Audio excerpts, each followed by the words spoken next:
2014 жылдан бері қолға алынған мемлекеттік қызметшілердің кәсіби мерекесі бүгін еліміздің барлық өңірлерінде кең көлемде аталып өтілуде.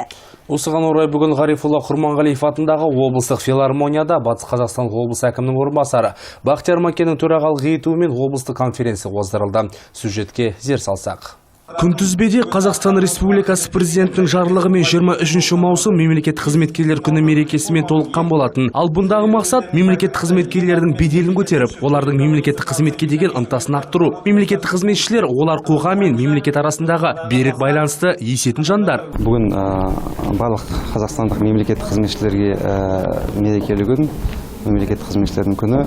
Жылма-жыл мемлекеттік қызметке жалпы мемлекеттік қызметшіге талаптар күшейіп келе жатыр. Ол заманның талабы. Елбасының қойылған 100 нақты қадамның арасында бірінші 15-і мемлекеттік қызметшілерге қатысты. Өйткені қандай да бір шара ұйымдастырылатса, елімізде болып жатса, соның ұйымдастыруы, үйлестіруі, орындауының басқасында жүретін мемлекеттік қызметшілер. Облыстық жиын барысында заңның үстемдігін қамтамасыз ету және кәсіби мемлекеттік аппарат құру тақырыптарында баяндамалар оқылған болатын. Соның ішінде жас мемлекеттік қызметшілерді патриоттыққа және мемлекеттік қызметшінің жоғары атағын бағалау абыройына тәрбиелеу жұмыстарын жүргізудегі маңыздылығы да бас айтылды. 100 нақты қадам елімізге Қазақстан 2050 стратегиясын жүзеге асыру мен мемлекетімізді нығайтуға, жолдан адаспауға, күрделі кезеңнен сенімді өтуге жағдай туғызатын беріктік қорын жасап беретін болады.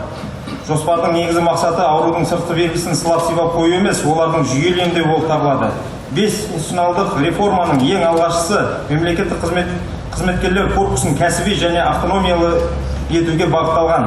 Әдеттегідей конференция соңында мемлекеттік органдардың үздік қызметкерлері мерекелік төс белгілерімен және арнайы алғыс хаттармен марапатталып, соңы мерекелік концертпен тәмамдалды. Саид Басар, Нұрлан Конашев, Рустам Жұмашев, ТДК 42 телеарнасы.